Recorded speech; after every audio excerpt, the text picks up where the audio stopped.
नमस्कार, मैं हूं गौरव आर्यन और आप मेरे साथ सुन रहे हैं डिजिटली किस्से प्रेजेंट कहानी इश्क वाला लव। रोहन 1 साल पहले ही दिल्ली शिफ्ट हुआ है।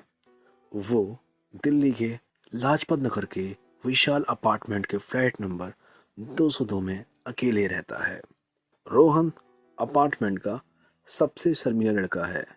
वो घर से ऑफिस, ऑफिस से जिम और जिम से घर, बस इसी रूटीन में बिजी रहता है। पर आज रोहन जिम नहीं गया। वो आज सीधा ऑफिस से घर आ गया। शाम के करीब 7 बज रहे हैं। रोहन अपनी बाइक अपने अपार्टमेंट की पार्किंग में पार्क करता है। तभी कोई उसे पीछे से आवाज देता है, और रोहन पुत्र कैसे हो? दूर से कोई जॉगिंग करते हुए अंकल जी उसका हाल चाल पूछ रहे हैं। रोहन भी मुस्कुराकर उनको जवाब देता है, असी चंगा अंकल जी, तुसी अपना बस ख्याल रखा करो। इतना सुनकर अंकल जी वापस दौड़ना शुरू कर देते हैं और रोहन भी गुनगुनाते हुए अंदर चला जाता है। वो लिफ्ट पकड़कर चौथी मंजिल का बटन दबाता है और अपनी धुन में गुनगुनाता हुआ रोहन जेब में से मोबाइल निकालकर पूरन को कॉल करता है। लिफ्ट का दरवाजा खुलता है।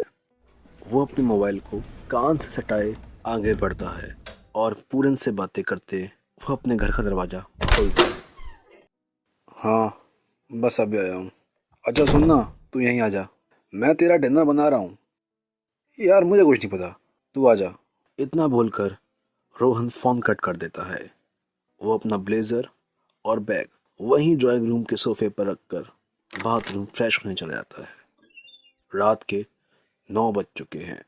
आज टीवी पर मोहन बगान वर्सेस ईस्ट बंगाल का फुटबॉल मैच आ रहा है। रोहन ड्राइंग रूम में बैठकर वही फुटबॉल मैच देख रहा है। तभी दरवाजे की घंटी बजती है।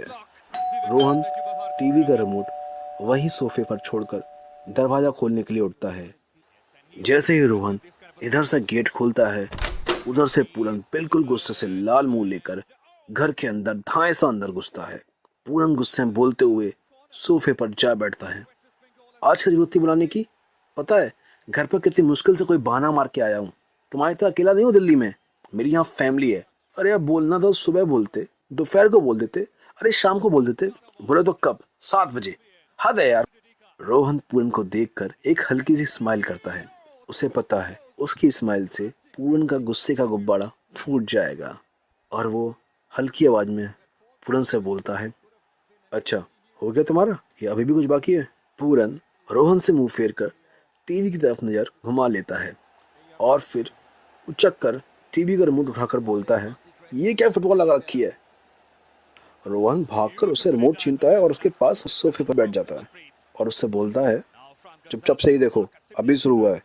दोनों शांति से थोड़ी देर फुटबॉल मैच देखते हैं। पूरन को देखकर ऐसा लगता है जैसे उस बेचारे को फुटबॉल मैच दिखाकर कोई जाति की जा रही है। थोड़ी देर बाद रोहन उठकर किचन की तरफ जाता है और पूरन से बोलता है, अच्छा कुछ पीना है?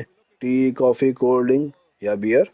पूरन चौंक कर रोहन की तरफ देखकर बोलता है, अरे वाह, आज तो तुमने अपने घर में ही रेस्टोरेंट खोल दिया है। वैसे तो तुम्हारे घर में कभी ठीक से पानी भी नहीं मिलता। चलो ठीक है, इतना बोल रहे हो तो चाय बना लो। हाँ, अदरक वाली वो भी। रोहन हंसते हुए पास में रखी हुई बुक को फेंक कर पूरन को मारता है और हंसते हुए किचन में चला जाता है। रोहन किचन से सुन रहा है कि पूरन ने टीवी का चैनल बदल लिया है। वो मुस्कुराते हुए चाय बनाना शुरू कर देता है। पूरन बाहर से आवाज लगाता है, बोलो तो मैं आऊं हल करवाने। रोहन हंसते हुए उसको ना बोल देता है। सोचा आफत है, एक के 4 काम लगा ही देगा। नहीं रहने दे। गैस के ऊपर रखी हुई चाय उबलने लगती है। रोहन गैस बंद करके चाय छानकर 2 कप चाय ड्राइंग रूम में लेकर आता है। वो देखता है रोहन टीवी पर कार्टून देख रहा है। रोहन चुपचाप चाय टेबल पर रखकर पूरन के बगल में बैठ जाता है और एक चाय की चुस्की लेने के बाद पूरन से रिमोट छीनकर अपना फुटबॉल मैच वापस लगा लेता है। पता नहीं क्या बच्चों वाले कार्टून देखते रहते हो, ये फुटबॉल देखो। पूरन अपनी शक्ल ऐसे बनाता है जैसे किसी बच्चे से उसकी चॉकलेट छीन ली गई हो और वो मासूमियत भरी आवाज में रोहन से बोलता है, यार मुझे इसमें कुछ समझ में नहीं आता है। रोहन थोड़ा अकड़ कर जवाब देता है, चुपचाप चाय पियो और देखो, थोड़ी देर दिमाग लगाओगे ना तो सब समझ में आने लगेगा।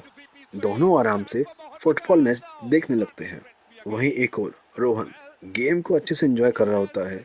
वहीं दूसरी तरफ पूरन अपनी गंदी शक्ल बनाकर कभी टीवी को देखता है तो कभी रोहन को, और ऐसे करते करते उसकी आंख लग जाती है।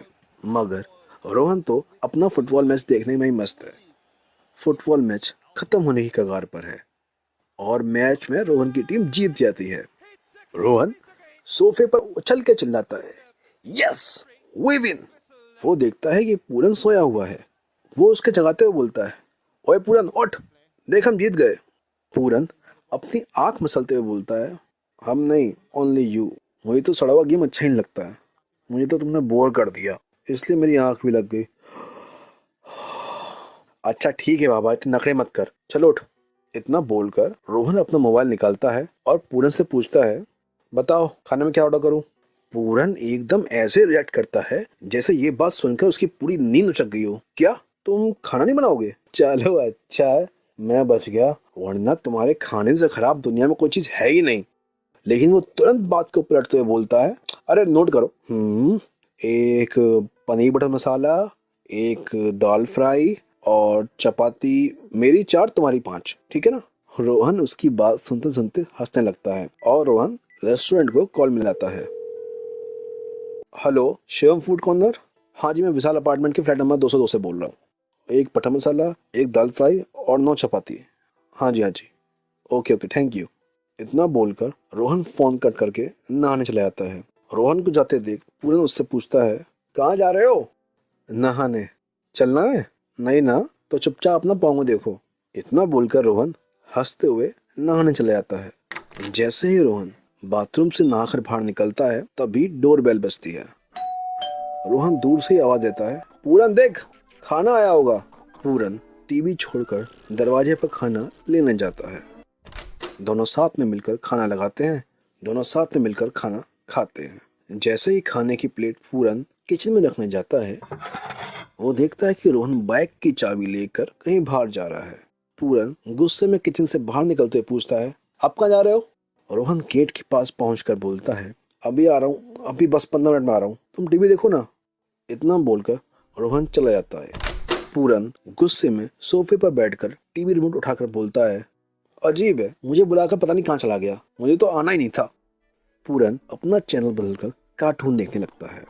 रात के करीब 12 बज चुके हैं। रोहन बाहर से वापस घर आता है। वो जैसे ही डोर ओपन करता है, वो देखता है टीवी ऑन है, लाइट और पंखा दोनों चल रहे हैं, लेकिन वहाँ पूरन नहीं है। वो सोफे के सामने रखी मेज पर अपने हाथ में पकड़ा हुआ पार्सल रख देता है और अंदर बेडरूम की तरफ जाता है। वहां जाकर वो देखता है कि पूरन अंदर आराम से सो रहा है। रोहन जाकर उसके सराहने बैठ जाता है। पूरन का हाथ सोते हुए रोहन के पैर पे लगता है और उसकी आंख खुल जाती है। पूरन नींद में एक आंख खोलकर बोलता है, क्या देख रहे हो? रोहन मुस्कुराते हुए जवाब देता है, तुमको सोते हुए। पहले कभी ऐसा नहीं दिखा है क्या? रोहन का सर पहले हाँ के लिए हिलता है और फिर ना के लिए, और फिर बोलता है, उठो बाहर चलो। रोहन पूरन का हाथ खींचकर उसको बाहर ले जाने के लिए उठता है और उधर से पूरन लेटे हुए रोहन को वापस खींचते हुए बोलता है, यार सो जाओ ना तुम भी प्लीज।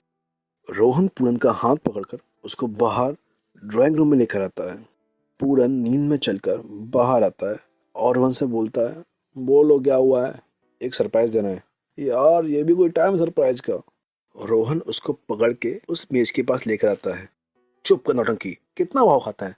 रोहन मेज पर रखा हुआ पार्सल खोलता है और उसमें से केक निकालता है जिसमें लिखा हुआ होता है, हैप्पी फर्स्ट एनिवर्सरी बाबू। यह देखकर पूरन का मुंह खुला का खुला रह जाता है और वो अपनी गीली आंखों से रोहन से पूछता है, तुमको ये डेट याद थी? मैं तो भूल ही गया था। बस इतना बोलकर पूरन जाकर रोहन को जोर से गले लगा लेता है और गीली आवाज में रोहन को अपनी बाहों में कसकर बोलता है, थैंक यू जानू। रोहन उसको चिढ़ाते हुए बोलता है, चलो अब हो गया, केक कट करोगे?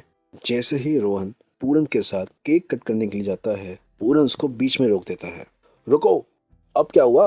अरे सूखे सूखे केक कौन काटता है? जाकर कोई अच्छा म्यूजिक लगाओ।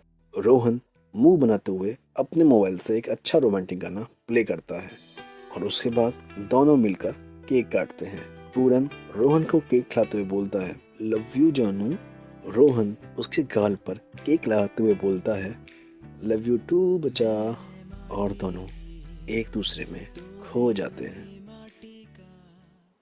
रोहन एक समुद्र के किनारे अकेले तन्हा बैठा हुआ है।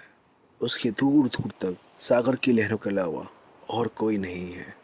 सागर की लहरें आकर रोहन के पास से गुजर कर चली जाती हैं।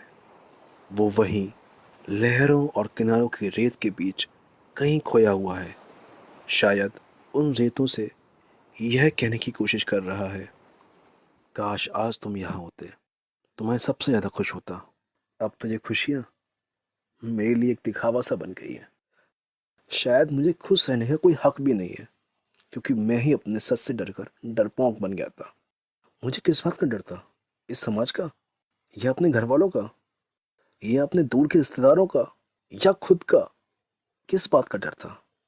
तुम्हारी कमी मुझे अभी तक रातों में सोने नहीं देती है, लेकिन मैं करता तो क्या करता? अभी बताया ना, मैं डरपोक था। मगर अब लगता है, क्यों डरा था मैं? इससे हासिल क्या हुआ?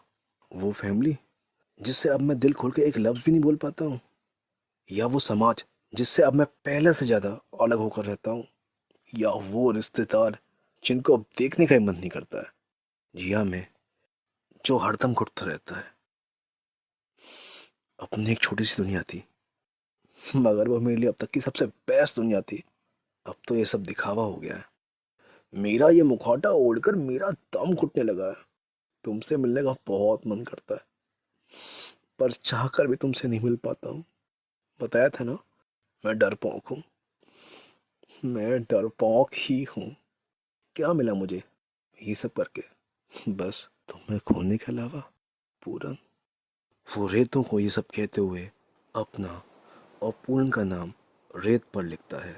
तभी पीछे से उसकी वाइफ रोहन को आवाज लगाती है, रोहन चलो अब। इतना सुनकर रोहन तुरंत वो लिखे हुए नाम रेत में मिला देता है। वो बिगाड़ देता है अपने अंदर की दबी हुई आवाज को, जो अभी उससे इतना कुछ बोल रही थी। वो उठकर अपनी वाइफ के साथ किनारों के किनारे चलते हुए चला जाता है और उसके साथ चले जाते हैं वो हजारों पूरन के किस्से, वो सपने जो किसी पूरन को किसी रोहन के साथ बिताने थे, वो लम्हे जो किसी पूरन को किसी रोहन के साथ बिताने थे। तो दोस्तों, आज के लिए आपको इसी कहानी के साथ छोड़कर जा रहा हूँ।